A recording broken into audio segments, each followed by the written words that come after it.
Buenos días, estimada psicóloga. El día de hoy, mi grupo y yo vamos a exponer sobre las conductas saludables y de riesgos. Mi grupo está conformado por Ruth Elizabeth Achik, Ariana Romero Molina, Alejandro Hilar Vaca y quien les habla, Génesis Olaya Montenegro. Bueno, yo voy a empezar definiendo qué es la conducta de salud.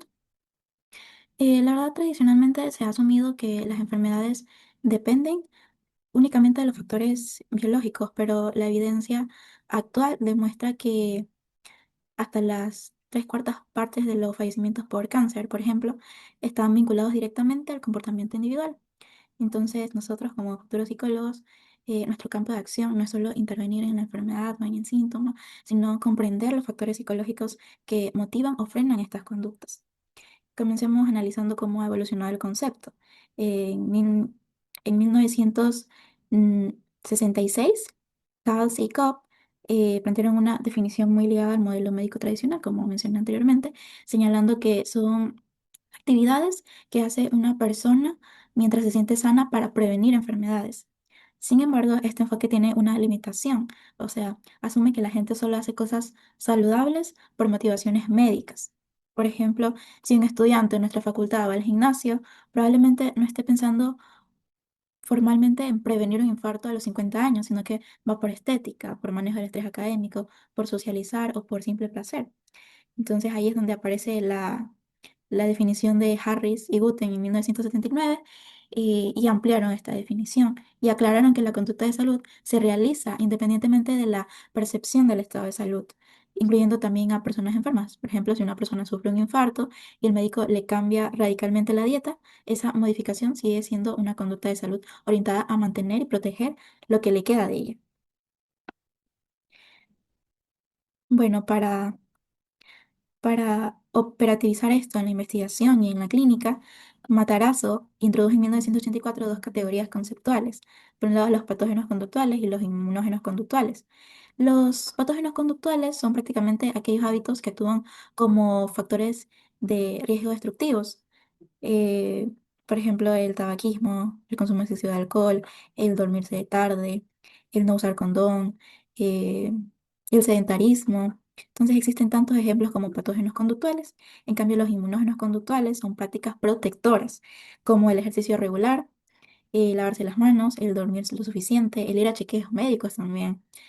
Y bueno, lo interesante es cómo nosotros debemos analizar cómo en un mismo sujeto puede coexistir con ambos. Por ejemplo, un estudiante que cuida estrictamente su alimentación, eso sería un inmunógeno, pero pasa toda la noche despierto consumiendo bebidas energizantes para estudiar, eso sería un patógeno. Entonces, los seres humanos tendemos a prácticamente tener patógenos e inmunógenos. Y bueno, eh, la evidencia más sólida de lo que dije con anterioridad proviene del famoso estudio de Alameda. Esta es una investigación longitudinal que siguió a 7.000 adultos sanos durante más de 15 años. Este estudio es un pilar metodológico porque demostró de forma estadística que el estudio de vida predice, perdón, que el estilo de vida predice directamente la longevidad. Entonces descubrieron que los beneficios de los hábitos saludables no son solo aditivos, sino que multiplicativos y acumulativos. Por ejemplo, no fumar y beber con moderación aporta un beneficio protector que duplica el hecho de cumplir solo las dos variables. Eh, de este estudio surgieron los denominados 7 de Alameda, ¿ya? Eh, si los analizamos parecen de sentido común, o sea, dormir 7 a 8 horas, no fumar, moderar el alcohol, hacer ejercicio, no picar entre comidas, desayunar, controlar el peso.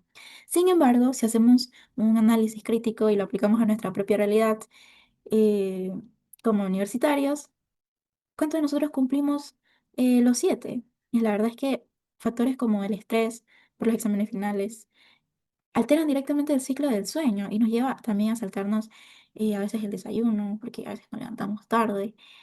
Eh, entonces, este estudio prácticamente demostró que mantener estos hábitos en la edad madura genera un impacto acumulativo drástico, reduciendo la mortalidad de las personas, que de quienes cumplen al menos cuatro de estos hábitos. Así que a cumplir al menos cuatro de estos hábitos. Bueno, y pasando al plano metodológico, es importante mencionar que medir la conducta es muy complejo debido a grandes sesgos. Bueno, si ya de por sí medir la conducta, el comportamiento en general es complejo, imagínense en la conducta saludable. Entonces, hay dos sesgos. Primero, la subjetividad inherente. Esto significa que al no poder observar al paciente las 24 horas del día, dependemos de la precisión de su memoria y de su honestidad. Y segundo, es la barrera terminológica. Esto quiere decir que definir operacionalmente las variables cotidianas es difícil. Por ejemplo, si le pregunto a un paciente si hace ejercicio y me dice, sí, yo camino bastante, uno se pregunta, ¿eso califica metodológicamente como ejercicio protector? Y bueno, para nosotros es necesario como que delimitar la frecuencia, la intensidad cardíaca, la duración, y es algo que muchas veces el paciente no lo dice. Entonces, si la persona, o sea, si uno se pone a suponer, si la persona solo camina despacio al trabajo, evidentemente no cumple los criterios de inmunógeno conductual. Entonces, por ahí aparecen esos dos sesgos cuando uno intenta averiguar esas conductas saludables. Pero existen dos herramientas principales para recolectar estos datos. Por un lado, los autoinformes, que es cuando le preguntamos al paciente qué consumió o hizo la semana pasada. El problema aquí es el sesgo de la memoria. Es muy probable que ninguno de nosotros recuerde, por ejemplo, que almorzó hace 7 días o incluso el día anterior. Yo no recuerdo lo que almorcé ayer, la verdad. Y bueno, para solucionar a esto se recurren a los autorregistros, donde el paciente anota la conducta en el mismo momento en que ocurre. Por ejemplo, la hora exacta en que fuma un cigarrillo, el lugar y la emoción asociada. Aunque esto puede ser más preciso, también tiene una limitación clínica. Muchas cosas tienen limitaciones.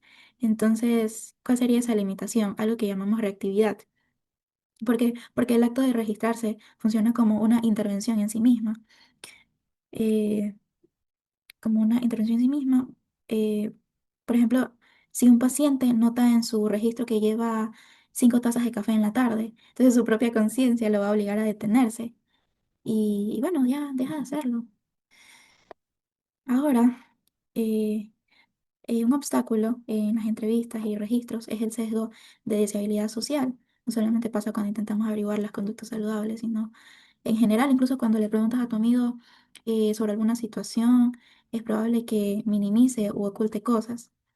En este contexto, por ejemplo, un paciente puede decirle al psicólogo o al médico que consume un par de copitas socialmente, que es un bebedor social, pero en realidad está ocultando un patrón de alcoholismo.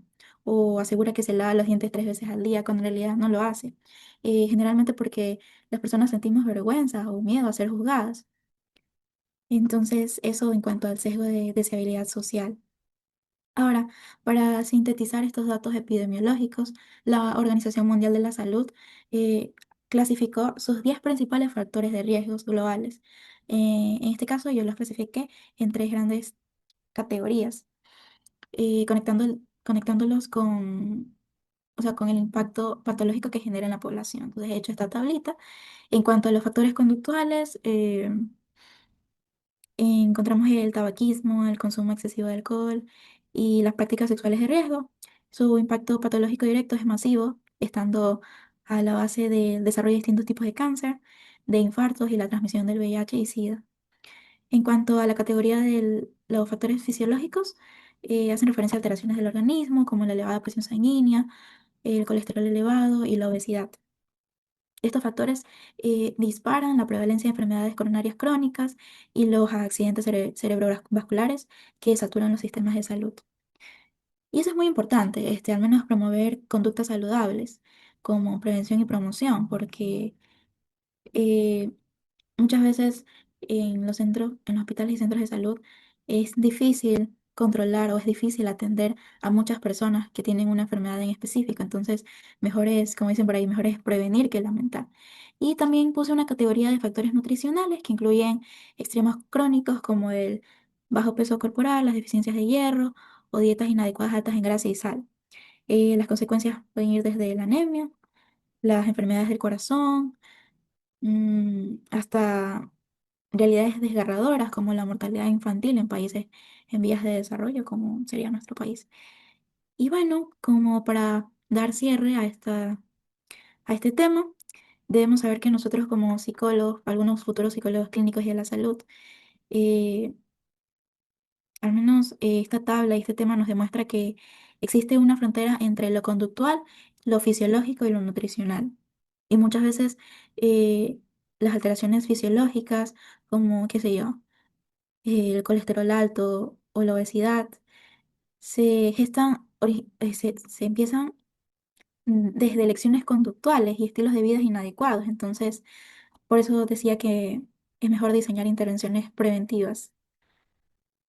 Eso sería todo de mi parte. Muchísimas gracias. A continuación, mi compañero.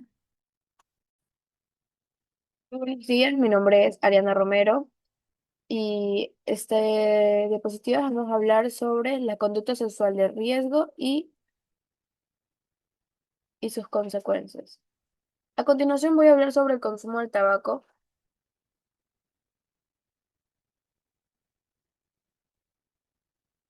El tabaquismo es una de las principales conductas de riesgo para la salud. Fumar expone al organismo a numerosas sustancias tóxicas que aumentan significativamente la probabilidad de desarrollar enfermedades graves como el cáncer de pulmón, enfermedades cardiovasculares y enfermedades respiratorias.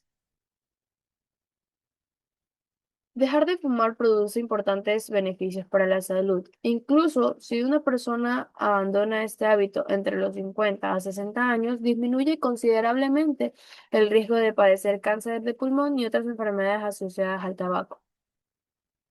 Si deja de fumar alrededor de los 30, puede evitar más del 90% de los riesgos de desarrollar cáncer de pulmón. Además, el éxito para dejar de fumar depende de diferentes factores, como el apoyo del entorno, nivel educativo, motivaciones personales. Por ello, abandonar el tabaquismo no solo mejora la vida y la calidad de esta, sino que también aumenta la esperanza de vida.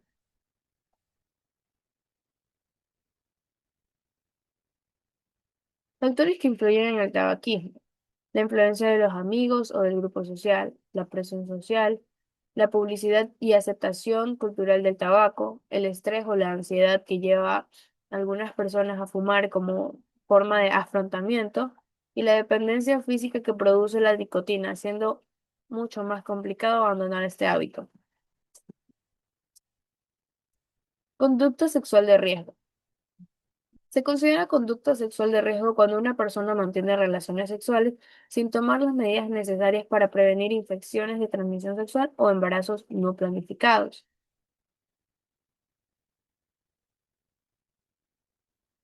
La conducta sexual es diferente de otras conductas de salud porque involucra la participación de dos personas. Por esta razón, la prevención no depende únicamente de una, sino también de la comunicación, el acuerdo y la responsabilidad compartida entre ambos miembros de la pareja.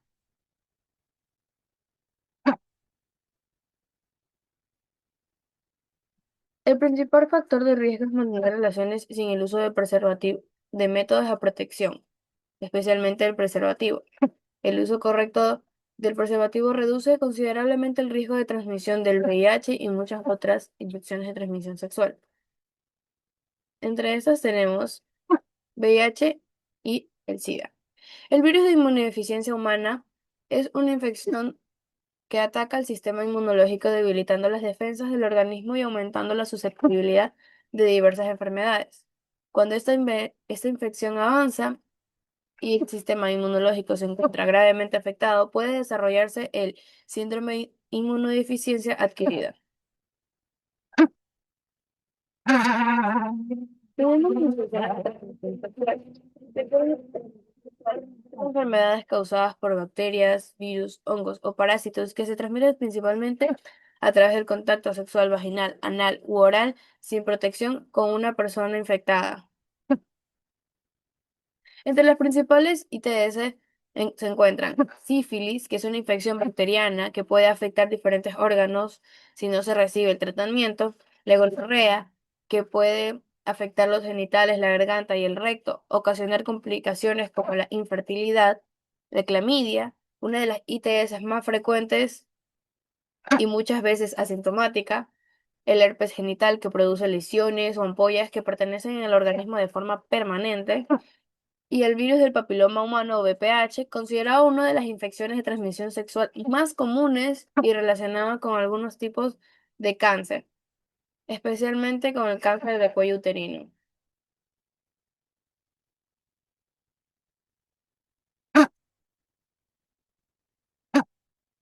Prevención. La mejor forma de prevenir las ITS y el VIH es mediante las prácticas sexuales responsables. Entre las principales medidas preventivas se encuentran el uso correcto del preservativo, realizarse pruebas de detección cuando exista el riesgo, mantener una adecuada comunicación con la pareja y recibir educación sexual basada en la información científica. A modo de conclusión, tenemos que la salud está estrechamente relacionada en nuestras conductas. Hábitos como fumar, consumir alcohol en exceso, mantener relaciones sexuales sin protección o llevar una alimentación inadecuada aumentan el riesgo de desarrollar enfermedades. Por ello, la psicología de la salud busca comprender los factores que influyen en estas conductas y promover estilos de vida saludables que contribuyan a prevenir enfermedades y mejorar la calidad de vida. Muchas gracias.